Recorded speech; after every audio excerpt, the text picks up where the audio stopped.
8 de la mañana con 37 minutos y hoy es martes, mesa de debate. Hay varios temas que están en la mesa. Vamos a platicar hoy sobre el plan antiextorsión presentado el pasado domingo por el gobierno de la República, concretamente por Omar García Harfuch y también por el fiscal Alejandro Gertz Manero.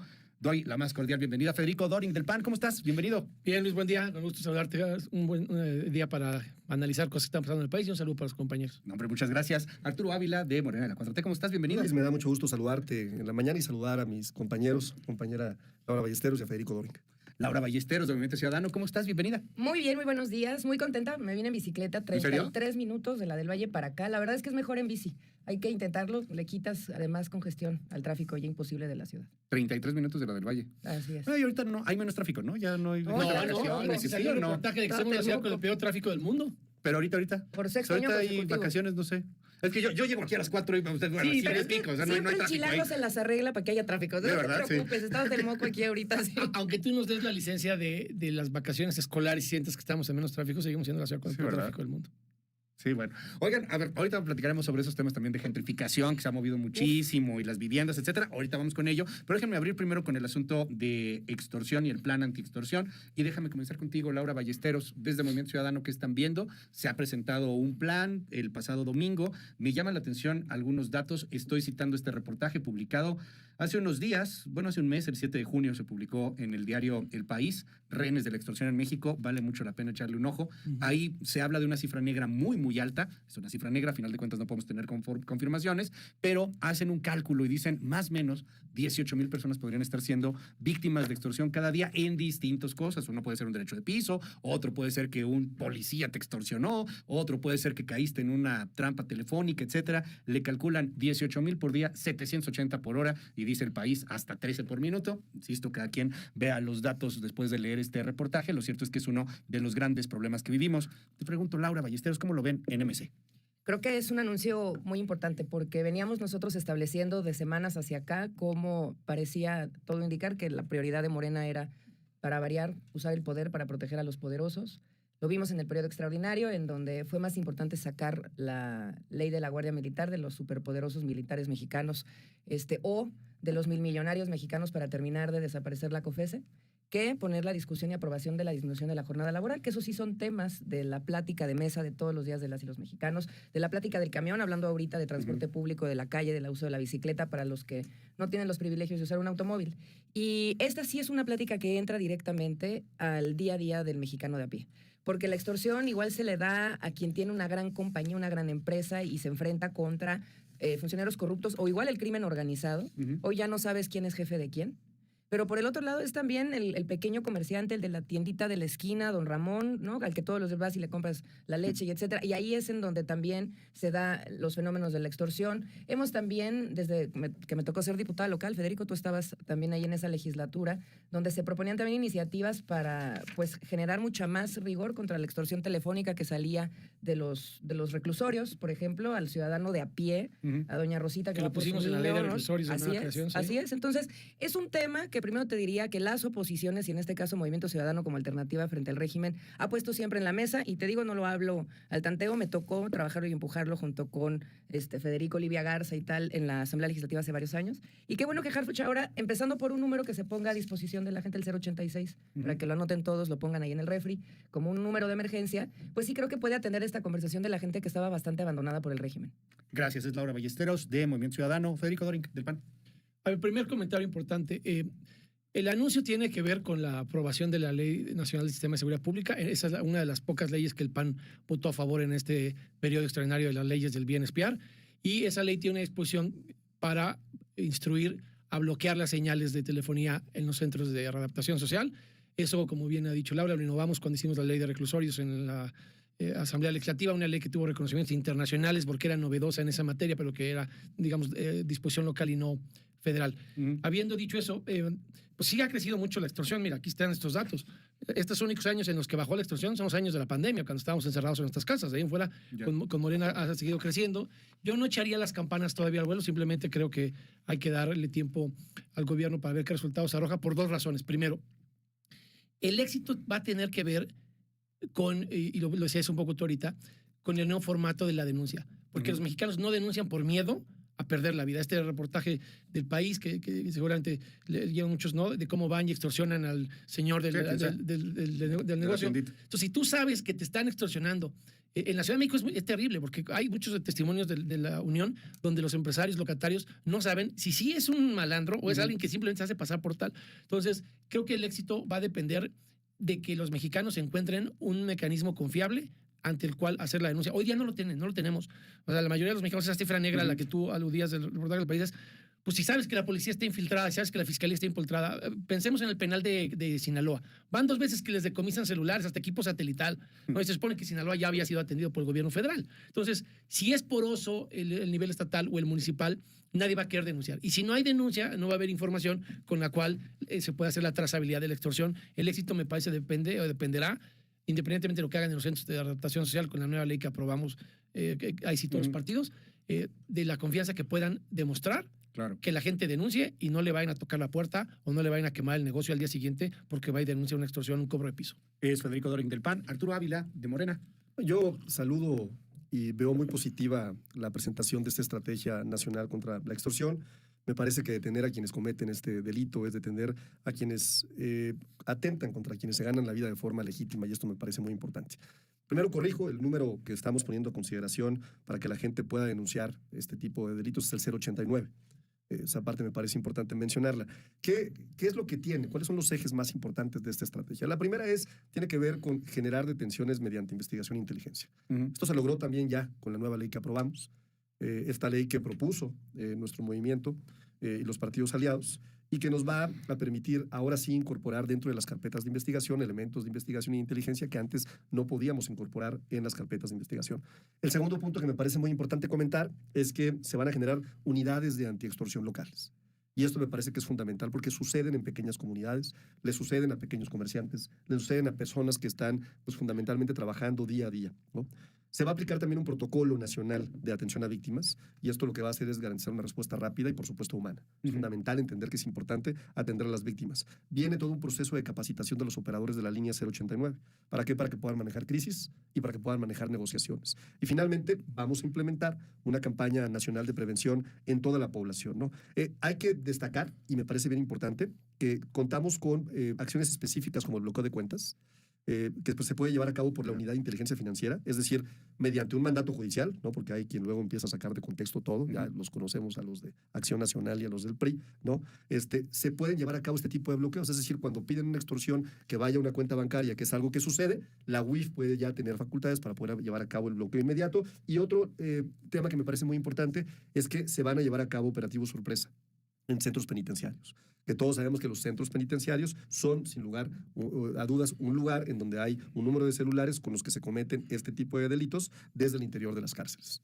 Gracias, es Arturo Ávila de la 4T. Déjenme leer algunos de los comentarios porque este es un asunto que sí genera una gran cantidad de mensajes y de sentimientos.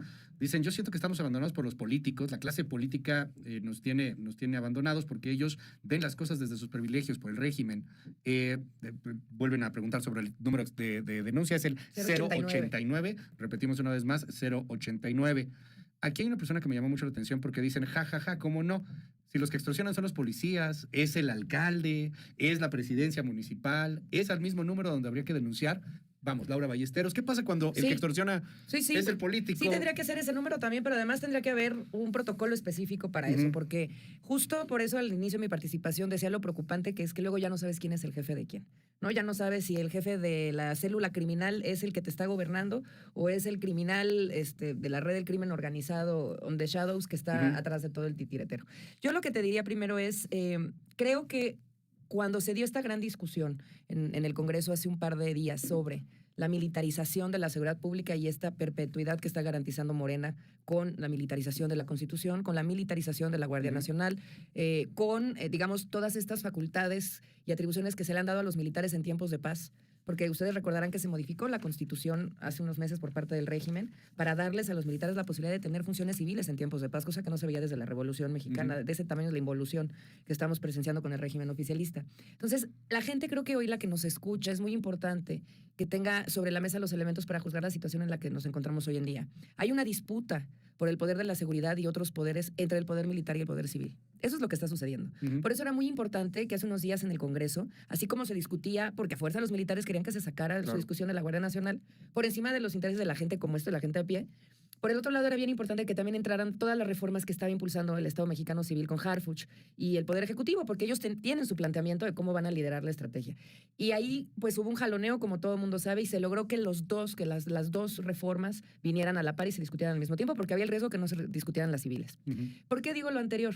Porque claramente en esa lógica de dar respuesta desde el Estado civil mexicano a la gente en materia de seguridad pasa por castigar a los corruptos políticos, a los criminales en el narcotráfico y en otras células del crimen organizado. Ojalá hoy el crimen solo fuera el narcotráfico. Está incrustado en todas las células del país. Y nosotros hemos dicho desde Movimiento Ciudadano de manera muy clara es que la reforma judicial que plantearon se les va a quedar bien chiquita, prácticamente nula, porque no trae ningún cambio, nada más cambia a una élite de manos, que antes estaba con la vieja política, ahora está con ellos en su régimen oficialista. Y en esa lógica, la gente se va a quedar a deber en materia de seguridad, porque si hoy van a necesitar una orden judicial, por ejemplo, para poder hacer los procedimientos para combatir la extorsión, Claro. ¿qué va a pasar con estos ministerios públicos que no sirven para nada, con los juzgados que van a seguir inoperantes, con las fiscalías estatales que no son capaces ni de organizar un bautizo porque se les olvida al niño? Ahí está la Fiscalía de Morelos, que no pudo ni siquiera integrar una carpeta para generar un caso contra un presunto violador como Cuauhtémoc Blanco. Es decir, ahí otra vez vamos a volver a ver las cosas torcerse, porque Claro. los ministerios públicos, por ejemplo, tienen una tasa de no denuncia del 95%. Por eso, de nuevo, la propuesta de Movimiento Ciudadano, la alternativa que siempre ha puesto frente a las reformas del régimen es hay que sacudir de fondo a los ministerios públicos y a las fiscalías estatales, a la fiscalía también a nivel nacional, si queremos que todo ese entramado que le genera ventaja al poder y a la seguridad civil mexicana pueda funcionar para la gente. Gracias, Laura Ballesteros. ¿Qué nos dices, Federico Doring? A ver, es que la llamada o el comentario pues coincide con lo que yo te decía. Si no hay confianza para la denuncia, no va a haber resultados. Yo no he hecho las campañas al vuelo. A ver, les deseo éxito. Les apoyé en esa única ley. Nosotros no apoyamos la ley de inteligencia porque son los dientes para espiar. La apoyaron MC y Morena. Nosotros la votamos en contra. Y lo que no debo yo de es pecar de ingenuo. A ver, tú sí conoces la historia muy bien. Aquí en esta colonia, aquí en esta misma colonia, unas cuantas cuadras, usó la inteligencia el gobierno de la ciudad para detectar que Black Wall Street Capital movía grandes sumas de dinero en efectivo. ¿Qué pasó? Llegó la policía de investigación de Cristina Godoy, hizo un disquecateo y se robó 72 millones de pesos que nunca volvieron a aparecer. O sea, no tenemos garantía de que la inteligencia se va a utilizar en contra de los ladrones, sino más bien fue el ladrón que roba al ladrón en el caso de Ernestina ahí, a unas cuantas cuadras de aquí. Y te acordarás tú también estos anuncios rimbombantes, porque ahí estaba Harfuch, y ahí estaba Rosa Isela Rodríguez, en las mismas posiciones que están ahora, ¿no? Cuando pusieron los arcos metálicos y nos dijeron, el gobierno de Sheinbaum, que nunca más iba a haber llamadas desde los cárceles y que se iban a bloquear todas las señales y que se evitaba con los arcos metálicos, que sí están ahí puestos, ¿no? Ingresar celulares. Y siguió agarrando. Hoy día la cifra de impunidad del delito de extorsión en la ciudad que dejó Harfuch, Rosa Isela y Claudia es del 92% de la denuncia. Entonces, yo tengo mis reservas, yo hice lo que tenía que hacer, que era en una ley que no violentaba tus derechos ni tu privacidad, ni le daba herramientas de espionaje al gobierno de Morena. Les di una herramienta para combatir la extorsión, insisto. Pero pongo el ejemplo que decías tú, 15 millones de litros de diésel. Ojo, entraron los 129 vagones.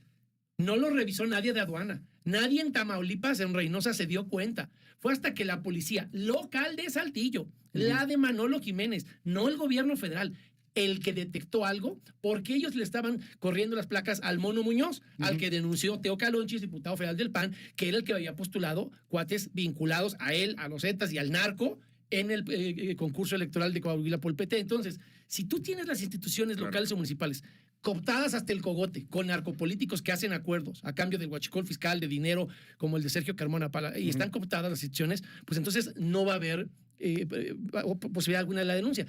Para que la denuncia prospere, necesita encontrar autoridades municipales, estatales y federales honestas. Porque aunque llamen al 089, cualquier protocolo va a decir, esto se va a una mesa de estas que llaman mesas de paz, y si ahí está tan podrido el asunto como está en Sinaloa, o como está en Tamaulipas, o como está en muchos estados, ¿no? Pues ya sabes que no va a pasar a nada. Entonces, ojalá y den resultados. En la Ciudad de México no los dieron, con la misma narrativa, Luis, no estoy inventando, ¿no? Sí, ¿no? Si no los dieron en la local, ojalá y ahora sí los den en la federal, y pues habrá que tener reserva, pero bueno, nosotros cumplimos. Les dimos la herramienta que querían para las cárceles y ahora les vamos a exigir resultados. Porque lo que no queremos es esta gráfica. Ve cómo sigue creciendo las extorsiones. Y ahí está la diferencia, ¿no? Crecieron en el sexenio anterior 18%. Han crecido 80% en los últimos 10 años las extorsiones. Estas son las denunciadas, ¿no? Las denunciadas. ¿Por qué? 10.336. 10.343. A ver, 10.343. Ah, ok. ¿No? 10.343. Porque cada vez hay más políticos en un año coludidos que Ajá. pactan con el narco. Esto que ha salido del alcalde de Teuchitlán, en Jalisco, Ya. pues que su hermano es guachicolero y le vendió nada más 500 millones de diésel confiscado ilegalmente porque era guachicol fiscal al ejército. De ese tamaño es la podredumbre. Entonces, pues si la autoridad está coludida y tú denuncias y ahora cuando dependa Harfuch de información de inteligencia en territorio, en campo, vas a quedar en manos de un alcalde o de un gobernador metido con la maña, pues no va a avanzar. Hay pues denuncias muy, muy interesantes, tanto lo que dice Laura Ballesteros como lo que dice Federico Doring, Arturo Ávila.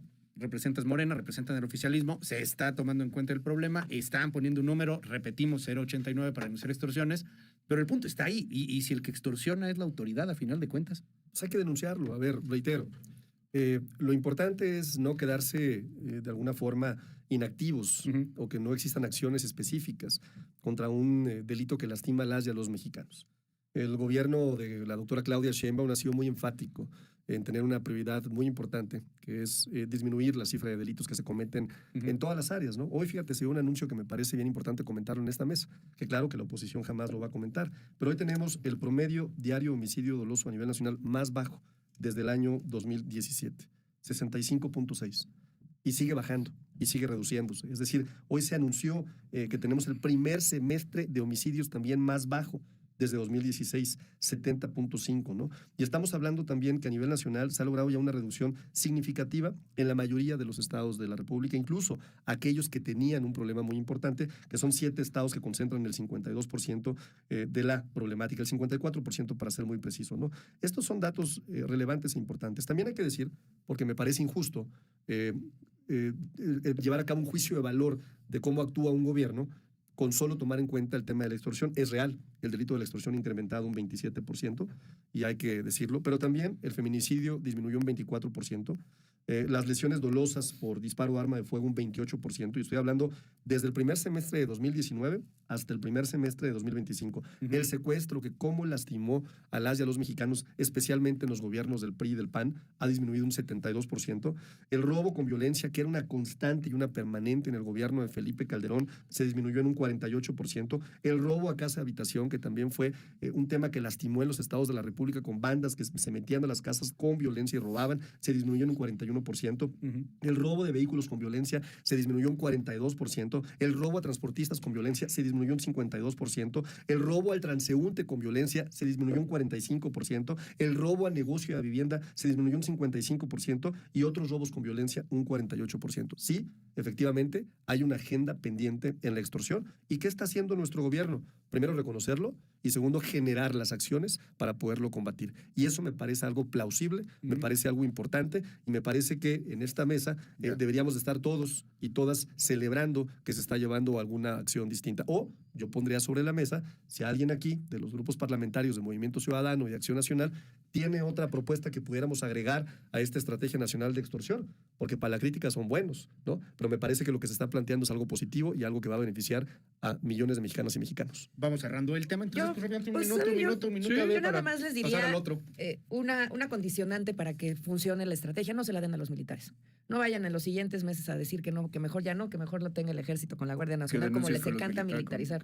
Todo, entonces no vayan a militarizar tampoco la estrategia de extorsión. Qué bueno que está en manos de la policía con Harfuch, y qué bueno que el Estado civil no militar se fortalece con esto. A ver, sí hay disminución en cifras importantes para el país, qué bueno, nomás se tardaron 7 años en hacerlo, pero la verdad es que tampoco hay que echar en saco roto lo que no está funcionando, lo que sigue doliéndole a la gente, como son las desapariciones. Ya se ha puesto en la mesa el aumento que ha habido, nada más en el 2025 un aumento del 12%, nada más en el 2025, porque venía aumentando desde tiempos de López Obrador. Fíjense nada más las cifras, que son además erizantes, ¿no? Para niños y jóvenes es en donde se encuentra el número de mayor desaparecidos en el país, casi 7,000 niños y adolescentes y jóvenes desaparecidos nada más entre mayo del 24 y del 25.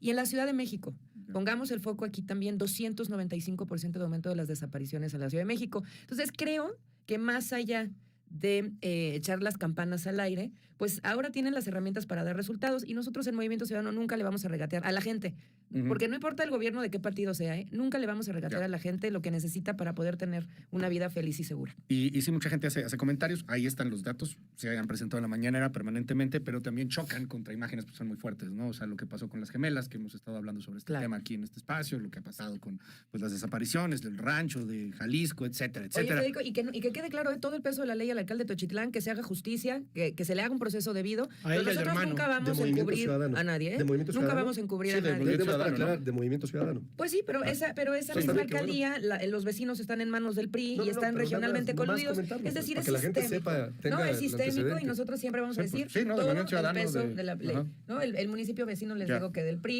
y ¿Ya lo Tamaulipas expulsaron del ardiendo partido? en manos de Morena. ¿Ya lo expulsaron ¿no? del partido Nunca ha o sido no? mi miembro ¿Pero de ya lo Movimiento expulsaron del Ciudadano. partido? No es miembro de Movimiento Ciudadano, Pero es alcalde de Movimiento Ciudadano. pero no es militante de Movimiento luego? Ciudadano. ¿De dónde O sea, lo podemos apoyaron O sea, para les llegar, pasó le dieron un las poquito- siglas, pero les no pasó es un de poquito MC. lo que ¿Cómo le hicieron vamos a en... expulsar No, si no, no la es pregunta es miembro de que si les Movimiento pasó un poquito lo que hicieron en Veracruz, No, que pero tomaron no, candidatos Arturo. a diestra y Te voy siniestra, a quién decir- sabe de te voy a dónde, decir una y cosa. con qué origen tengan, ¿no? Y entonces de pronto pues tienes estos resultados, ¿no? No, Federico pero Doric. yo creo que si vamos a ir a ese tema, nada más que rindan cuentas en Sinaloa, con el estado incendiado, con un Rocha Moya. gobierno, que rindan cuentas en Tamaulipas, con el estado incendiado de narcotráfico, que rindan cuentas también en Guanajuato con sus gobiernos anteriores, el PAN con Diego Sinoe. Es decir, esto es un problema sistémico y no podemos venir a insultar a la gente y su inteligencia, a culpar a un partido político a 2-3. O el Estado mexicano le entra y de una buena vez por todas pone en la cárcel a los políticos corruptos y a los narcos que están inmiscuidos, o la cosa va a seguir igual. Y tampoco vengan a esperar, como le hace el PAN, a que Trump les haga el trabajo, o a veces Morena, porque la fiscalía de este Ya. país en manos de Hertz, todas les ganan los gringos, todas. Federico Doric. Sí, a ver, yo no voy a creer en provocaciones. Aquí está la gráfica histórica de cómo han crecido las extorsiones con Morena. Primer refuta a Arturo, clase gratuita, porque votó en contra de la propuesta. Dice que no tenemos propuestas. Yo subí a tribuna, Laura sí es una mujer honorable, no como Arturo, no me va a dejar mentir. Subí una reserva de la Universidad Iberoamericana, de Ernesto López Portillo, para crear un organismo Doctor ciudadano Ernesto López Portillo, que sí. supervisara todas las estadísticas que da el gobierno y con las que miente día a día. Con Pepe es el- Merino. con Pepe Merino y el secretario ejecutivo. Y es la virtud internacional que estadísticas criminógenas que no supervisan ciudadanos no son creíbles. La votaron en contra. Así que tenemos propuestas y ciudadanas, pero no les alcanza la dignidad para votarlas a favor. Sí han reducido el promedio de homicidios de 94.4 al día con López Obrador a 74, entre comillas, con Sheinbaum. Pero si tú ves los desaparecidos, han subido de 25.8 con el narcopresidente López Obrador a 39.2 con Sheinbaum. Por eso la metodología no la vamos a dar nosotros por válida. ¿Por qué? Por lo que decías tú de los millones de litros de diésel. A ver, también se le cae su argumento como lodo seco. Si tú sumas los 15 millones, que gracias a la policía de Manolo Jiménez decomisaron, más los 10 de Tampico, ya vas en 25, más los de Ensenada, ya vas en 33, quién sabe cuántos fueron en Guaymas, creo que 2 o 3, alrededor de 35 millones. Y viene aquí y te dice que va a congelar Pablo Gómez las cuentas. Y que... Dime, Luis, tú sí que estás bien informado. ¿Me puedes decir de un centavo, uno nada más un centavo, que hayan congelado de todo ese huachicol fiscal que han decomisado sin detenidos, porque funciona por inteligencia artificial? Harfuch nada más dice que decomisó, pero no pone en la cárcel a nadie. Yo no puedo darle seguimiento a las sentencias y ni a las vinculaciones a proceso. Y no le confiscan un centavo a nadie con todos estos camionzotes y barcos y cuentas y operación, y no congelan un centavo. Pero te viene a decir que ahora sí lo van a hacer. Bueno, pues ojalá y por primera vez en su vida Arturo haya dicho algo que resulte veraz y ahora sí empiezan a congelar dinero al narco. Un minuto. Arturo Ávila. Solo comentarle que está mal informado, como de costumbre. Efectivamente ha habido congelamiento de muchas cuentas. ¿Así Yo le puedo cuánto? traer la información Porque con nunca todo lo ha gusto. mencionado Pablo Gómez. ¿Cuánto? Déjame, Arturo Ávila. Efectivamente, ha habido un número muy importante de detenidos. ¿Cuántos? Más de 20,000 detenidos. Ah, en lo por que va, huachicol fiscal, porque nunca informan. Del total, de todos los delitos, más de 20,000. Y yo te puedo ofrecer con todo gusto en la siguiente mesa de debate los datos de cuántos han estado Te lo voy a agradecer detenidos mucho porque sabes que Carrefour me los ha negado y lo he reclamado. por robo de combustible, ¿no? Regresando al tema de la extorsión, me parece importante mencionar cuáles son los estados que encabezan las carpetas de investigación por este delito, ¿no? Está Guanajuato, por supuesto, gobernado por Acción Nacional, con 879. Le sigue Nuevo León con 645. Se te olvidó de Domex, que es el con que está arriba de todos. 645. Convenientemente se te el olvidó. Estado de Son México 9. también ¿Con está. cuántos? Está Veracruz también. ¿Con cuántos con de Domex? 2048. No, hombre, si es el está primer lugar. Veracruz Se nos con acaba. 585 y Jalisco con 178. ¿A qué voy? Ya. ¿A qué es un problema de responsabilidad compartida? Ujú. No podemos llegar aquí a echarnos culpas. Es un problema que tenemos que atender y yo nuevamente celebro que nuestro gobierno, el gobierno de la transformación, esté haciendo el trabajo que no hicieron los cínicos e hipócritas del Partido Acción Nacional. Me dan 2 minutitos, vámonos a una pausa y regresamos para platicar brevemente de un tema porque se nos fue aquí el tiempo. Gentrificación, vivienda, Sí, sí, ¿qué hacemos por con favor. eso? Las 9:10. Escuchábamos aquí algunos audios de todo lo que se ha venido debatiendo en torno al asunto de la gentrificación. Y bueno, pues quisiera conocer su opinión. ¿Qué se puede hacer desde el Congreso, desde las leyes, desde las visiones políticas? Respetando o no respetando el sistema capitalista, porque también muchas de las cosas que están pasando pues son legales y son parte de un sistema de libre mercado. Pero, pues, ¿qué hay de fondo? ¿Qué se pone en la mesa? Laura Ballesteros, traías tú el tema desde el principio. Sí, bueno, además estos son de los temas que más me apasionan. Yo llevo trabajando en las ciudades muchos años y Creo que la primera pregunta a provocar al gobierno, a la ciudad, a los actores involucrados es si ya estamos listos de una buena vez por todas para hablar de la ciudad, de la agenda que necesita para su futuro y del modelo fallido que nos han venido recetando las últimas décadas. Y hay que decirlo con todas sus letras. Los culpables de la gentrificación de la Roma Condesa o de varias zonas, porque son muchas alcaldías las que están en esta problemática, no son los extranjeros. Tienen nombre y apellido, son los corruptos gobernantes y el cártel inmobiliario. Porque se les ha dejado hacer a ambos coludidos lo que han querido para construir vivienda carísima AAA en la ciudad, en las zonas centrales, por encima de la vivienda accesible, digna y popular para las personas que vivan en la Ciudad de México, porque pues, ya los expulsaron a Zumpango a la gran mayoría, o que tienen la aspiración de venir a vivir a la Ciudad de México porque consiguen un empleo y lo que sea. ¿Cómo te explicas hoy que niños y jóvenes viven expulsados en las periferias, cuando sus escuelas están aquí, cuando sus hospitales están aquí, cuando su familia, su abuelita, sus tíos están aquí para poder hacer el trabajo de cuidados, y ellos en Zumpango sin siquiera un camión que los conecte para acá, sin agua, sin electricidad, con estos grandes mamotretos de casas de todo tipo, de estos multifamiliares que ni conectados están con las ciudades, ni con ningún tipo de sistema de transporte público? Ese modelo fallido es lo que hoy estamos viendo y sí hace sufrir a la gente, sí es una falta absoluta de garantía de derechos, y por supuesto que el gobierno ha fallado. El gobierno ha fallado porque no ha planificado, el gobierno ha fallado porque no ha generado diálogo con los milmillonarios del dinero de las inmobiliarias para decir, oigan, aquí se va a hacer este tipo de vivienda, pero aquí se tiene que hacer este otro tipo de vivienda, y ha fallado porque no ha sido capaz de plantear un modelo, por ejemplo, de distintas centralidades urbanas que hagan que tengamos una ciudad de los 15 minutos. Japón, que tiene en Tokio 30 millones de habitantes, tiene 5 centralidades urbanas distintas. No se pelean por esas gentrificaciones porque, repito, 5 centralidades urbanas distintas y se tiene un modelo de ciudad con futuro.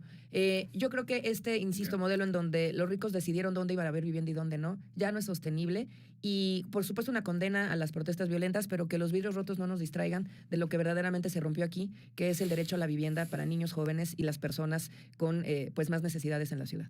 Arturo Ávila, te veo pensativo. A ver, yo Adelante. diría que efectivamente coincido con que el fenómeno de la gentrificación tiene que ver, lamentablemente, con la corrupción, la promoción de ciertos personajes políticos que han, sin duda, violando la ley, haciendo factibilidades de obra o de manifestaciones de tipos de obra, negocios que han rebasado los límites, por ejemplo, de los usos de suelo que se permiten en una zona, que no han llevado a cabo consultas que les permite la legislación, pues provoquen este fenómeno que para la gente que nos escucha no es más que la transformación de un barrio popular, de una clase trabajadora, a un barrio donde llega gente que tiene más ingresos económicos, y lo que provoca es que los comercios, los servicios de la zona incrementen, y entonces genera desigualdad social, por supuesto, genera un desplazamiento de las personas que vivían en esa zona, ¿no?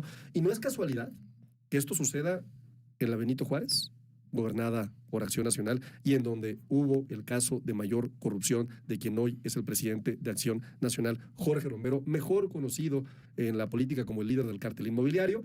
2, en la Cuauhtémoc, también gobernada por el partido Acción Nacional, que hoy tiene incluso una alcaldesa que en vez de dar mensajes en español, los da en inglés, y si no me lo cree, métase a sus redes sociales y usted la va a ver hablando ya en inglés, ¿no? Y hablándole a un segmento muy específico de población. Y la Miguel Hidalgo, también gobernada por el partido Acción Nacional. Ojo, no es culpa, es responsabilidad compartida. La pandemia efectivamente generó un fenómeno también de especulación, y hay que reconocerlo a través de plataformas digitales. ¿Y qué se necesita? ¿Y qué ya hemos anunciado nosotros como gobierno? Hemos anunciado que vamos a establecer una regulación clara con SEDATU del gobierno de la Ciudad de México, con la participación del Congreso Local de la Ciudad de México, para solucionar este problema que sin duda lastima a las y a los mexicanos, que sin duda genera condiciones de desigualdad, que sin duda desplaza a personas. Y algo muy importante, decirlo, nuestro gobierno está en contra de cualquier forma de clasismo, racismo, xenofobia, machismo o cualquier tipo de violencia. Y yo también coincido en que este es un tema muy relevante, pero que no debe quitar de la agenda el problema que implica la gentrificación, y en donde todos deberían de participar para poderlo solucionar. Gracias, es Arturo Ávila de Morena. ¿Qué dices, Federico Doring? Muchas piedras ahí por el cártel inmobiliario. No, a ver, es que no hay que caer en provocaciones que vienen de la ignorancia. A ver, ¿cuál es el verdadero problema de fondo? Lo pinceló Laura Ballesteros. Cuando hicimos la Constitución de la Ciudad, obligamos, en el artículo 15 y 16, al gobierno de la ciudad a generar 2 instrumentos de planeación: el Plan General de Desarrollo, que dura 20 años, y el Programa General de Ordenamiento Territorial. Y la lógica de eso es que tengas una planeación urbana que dure 20 años digamos, en lo que sería la versión local del Plan General de Desarrollo, y el otro es para ver cómo crece la ciudad y para fusionar la materia medioambiental con el desarrollo urbano.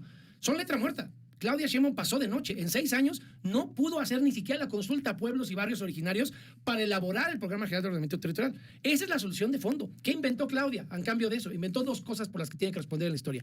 Este certificado de uso del suelo por reconocimiento de actividad, que ya se declaró inconstitucional y que le vino a dar en la torre a toda la calidad de vida de los habitantes de la ciudad, porque le reconoció derechos adquiridos en uso del suelo que no existieron nunca en un programa general de desarrollo urbano. Segundo asunto. A ver, ahí está el convenio de Claudia Sheinbaum, instigada por el Rasputín de Pepe Merino en octubre de 2022, donde dijo, todos los nómadas digitales, firmado el convenio con Airbnb, vengan a la ciudad, todos son bienvenidos en la ciudad, quiero a todo ese talento creativo. Ahí tenía la secretaria de Turismo, y ella es la que generó esta presión de la burbuja económica sobre la Condesa y la Roma. Tiene razón Laura, que ella sí sabe un poco de historia, no como otros que están en propedéutico, en varias mesas, que la gentrificación tiene que ver con los extranjeros.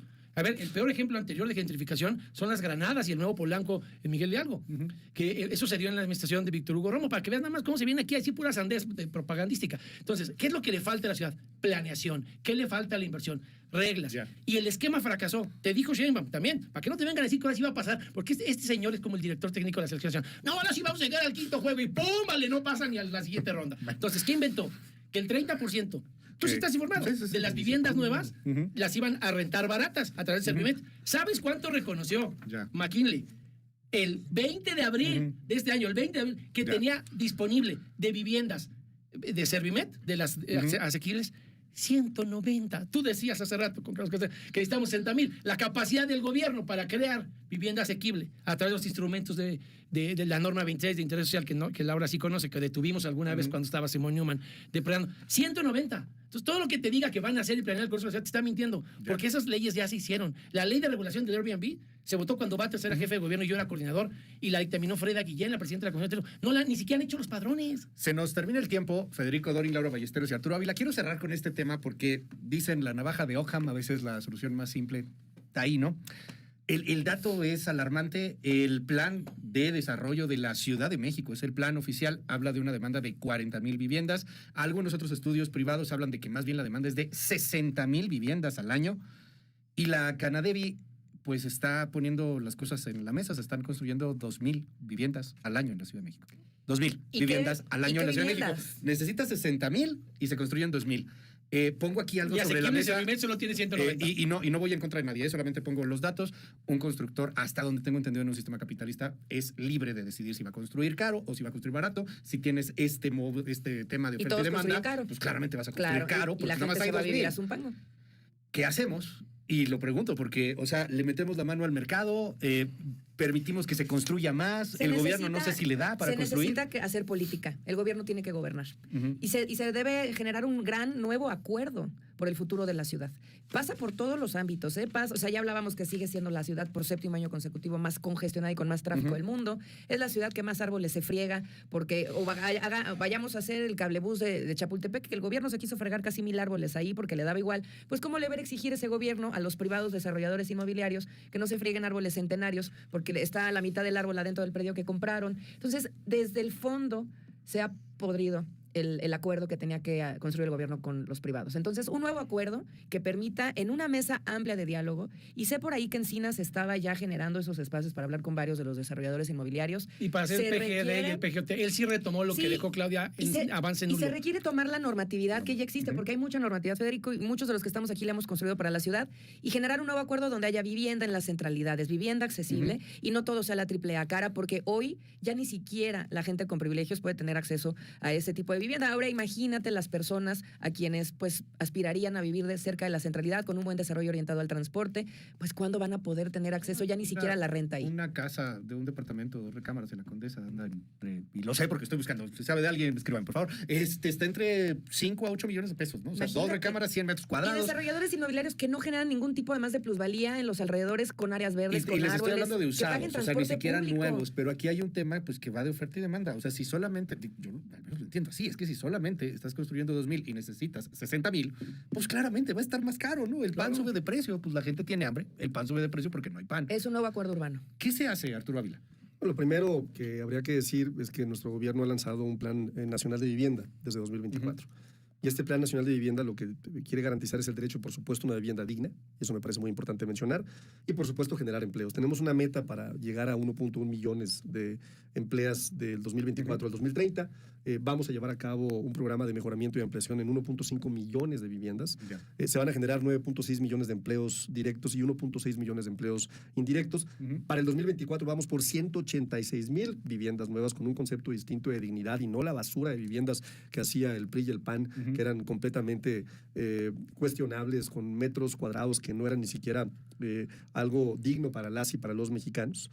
Y básicamente lo que estamos buscando es beneficiar a 2.1 millones de mexicanas y mexicanos. Ya tenemos obras iniciadas en 28 estados, eso me parece muy importante decirlo. Llevamos 31,472 viviendas que ya hemos iniciado de febrero a marzo, 106,000 entre abril y mayo, predios disponibles, que incluso lo hemos llevado a cabo con varios gobiernos, 373 que representan 2,350 hectáreas, y tenemos ya una coordinación interinstitucional con todos los gobiernos, claro, incluyendo los de oposición, 32 mesas técnicas con gobiernos estatales y con gobiernos municipales, y además también el censo de vivienda que estamos llevando a cabo nos ha permitido también ponerle orden a los créditos impagables, porque la gente tenía créditos impagables que les hacía abandonar sus casas, ¿no? Lo que estamos logrando es, llevamos ya hasta ahorita 47,845 viviendas censadas, 87% ocupadas, y hemos reestructurado una gran parte de los intereses, reduciendo las tasas hasta un 4% y quitando quitas de los saldos que se habían convertido en impagables. Los créditos que habían sido que se congelaron fueron 4,155 millones.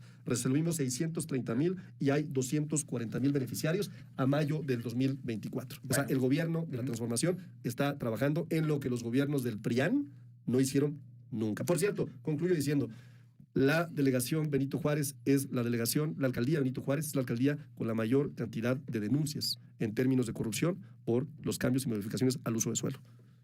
Bueno, cerramos ahí las algo actividades. Pues me toca a mí la ronda, pero de cosas inteligentes, ¿no? Dejamos atrás la propaganda. Ya prácticamente ya. Sí, porque aquí Arturo saca la vilchis que lleva adentro y viene aquí vamos a decir sandeces. Es muy sencillo. ¿Qué hay que hacer? La vilchis. Hay que, pues sí, ya, ¿no? Se siente ahí como la vilchis Ya no me legislativa. ¿Qué hay que hacer aquí? Hay que hacer el PGD, el PGOT. Yo reconozco en Alejandro Encinas a alguien serio. Acuérdate que dejó en cero Sheinbaum, que Pablo Benjuri renunció. Gente que él ni conoce, no sabe ni quién, se los va a tener que googlear. Pablo Benjuri y Roberto Eibenschutz aventaron la toalla, renunciaron al Instituto de Planeación y a la Junta de Gobierno por falta de convicción y porque violentaron todos los postulados de la izquierda, porque se entregó a la voracidad inmobiliaria Claudia Sheinbaum. ¿Qué hay que hacer? Lo que hicieron en París, en Nueva York, en Brasil. Mecanismos de lo que le llaman mecánica de base suelo. Es decir, si quieres construir más niveles en donde puedes tener más densidad, un porcentaje sí se los vas a dar a los que ahí viven para evitar la gentrificación. Eso se hizo bien en París, por supuesto, lo que hizo, es lo que malcopió Claudia, que no le funcionó ese brevet. Sí, y eso curiosamente, Laura no me va a desmentir. Eso es exactamente lo que intentó hacer Miguel Ángel Mancera en la reconstrucción, al decirle a los alrededores, más niveles, pero le das viviendas gratuitas a los damnificados. Ellos van a terminar haciendo, como con el TEMEC, ¿no? Lo que nosotros les aportamos como idea de política pública, porque no tienen ideas propias, nada más tienen los panfletitos con los que vienen a debatir. Gracias. Y que paguen transporte público, porque no pagan ni un metro de metro los desarrolladores y por eso la congestión que hay. Y que congelen cuentas del huachicol fiscal. Tú hablabas de Japón, digo. Es impresionante cómo te mueves en Tokio. Transporte público en Asia, transporte público es el primer mundo que ven, lo pagan la publicidad y lo pagan los desarrolladores inmobiliarios. Y los sistemas fue en las encuestas que publicó el Financiero, ¿verdad? Acción Nacional. Mal. Siguen perdiendo la simpatía de las y los mexicanos. ¿Algún otro chiste de mal gusto? Nadie les cree, querido Federico. Bueno, chistes de mal gusto, ¿quieren chistes de mal gusto? Al único al que no le creen, déjame aclarar quién es el único al que no le creen. Porque si hay un político al que nadie le cree, te voy a decir quién es. 51% de preferencia para Morena. Déjame decirte nomás a quién es el único mentiroso. No, bueno, lo que me dio miedo del Financiero es que el segundo lugar es Oroña. Oye, a Romero que no ha renunciado. Te voy a decir. Dijo que iba a renunciar. Te voy a decir, claro, porque ya le demostramos. Te voy a decir quién es el único político mentiroso, mañoso, cobarde al que nadie le cree. Se llama Federico Ávila. Jorge Romero. Eres tú. ¿Federico Ávila? ¿No te llamas Federico Ávila? Si quieres. Bueno. ¿Son tocallitos? Son tocayos, mira. Para mi mala fortuna. Es lo único bueno que tiene el señor. Oiga, ¿quiere chistes de mal gusto? Contrate a Arturo. Benjamín Netanyahu está promoviendo a Donald Trump para ser